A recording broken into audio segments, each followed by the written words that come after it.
So, isn't it interesting how Russell didn't do a whole lot more in that game? He has been relatively consistent outside of the first Chiefs game a couple weeks back. He has been relatively consistent. He has more touchdown passes and less interceptions thrown than Patrick Mahomes. But we don't talk about it because Russell Wilson has been the fall guy all season long. Now, from a Broncos fan perspective, I can tell you what we gave up for Russell. You're damn right the expectations are high because we pretty much emptied our pockets and everything else we have to our name.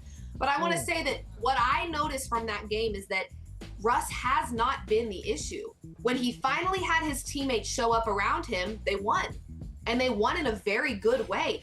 To me, the Vance Joseph-led defense has been a massive issue. Jerry Jeudy has not had an impact in this Sean Payton's offense up until this past week. So to me, it was very eye-opening to look at Russ's numbers and go, he really didn't do anything different than he's been doing all season long. But funny enough, Sean Payton, post-game interview, didn't make any mention of Russell Wilson, did not send him any praise. And to me, that's crazy because we've seen Russell be consistent. But it's easy, again, when the offense is great, the quarterback's the hero. When the offense fails, they're the villain. And so it's been easy to make Russell Wilson the villain this season. But numbers don't lie. He has not had a bad year. He just hasn't had a team that showed up around him. So you finally get the defense stepping up. A defense that was top 5 last season finally shows up this season. Jerry Jeudy's finally making an impact. He's not just Twitter finger troll. He's actually doing something offensively for this team, making an impact on the scoreboard and in his yards and in his receptions and targets and whatever. Finally makes an impact, and you have a successful squad. So I think there's some apologies that need to be thrown to Russell Wilson. I'm not saying by you. Oh, wait a minute. Oh, no, I'm not gonna wait a minute. Second. I'm serious. You Russell people. I'll tell you, you Russell Here we go. people. Oh, here the we go. Russell people. They just like, hey, listen, it's not. They want to tell you immediately. You know, like the game is like minutes old, like 30 seconds after the game, not even a minute old. Hey, this ain't Russell's fault. I ain't saying nothing about Russ. Hey, it's not Russ's fault. Russ, okay. But it's not. You're 3-5. You're if you 3-5. break down this team, it's not Russell's fault. Is he perfect? Okay. No. But name me a perfect quarterback. And you can't say Patrick Mahomes anymore because he just fell to the Denver Broncos. So it's just the job. When you sign up for the job, when you're looking for jobs on LinkedIn and it says quarterback, NFL quarterback, responsibilities, you must be prepared to be the fall guy, even when ish ain't your fault. Like people gonna blame you. It's but then your he fault, needs praise even though it's when not he your does. fault. When he does it right, though, he does need praise, and he doesn't. I've seen a lot of people loud when he's not winning, but very few people are loud when he does get the job done and has been putting up consistent numbers and is I'm having gonna make a a deal with you. I'm gonna make a deal with you. You want to make a deal? Let's make a deal.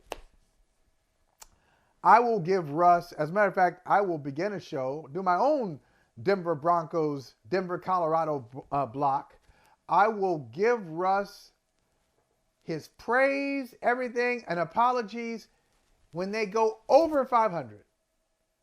Because your job, Russ, is not to compile stats. Your job is to find a way as a quarterback. Make sure, I know it's unfair, but that's the way it is. We judge quarterbacks by wins. They go over 500, 6-5. If they're 6-5, I will just gush about Russ, and I'll even say, "Let's ride, let's ride." I'll do all this stuff. Brock Purdy? Have you switched on Brock Purdy? Because I hope so. Oh, I'm not. Was I praising? I don't think I've ever praised anybody with San Francisco.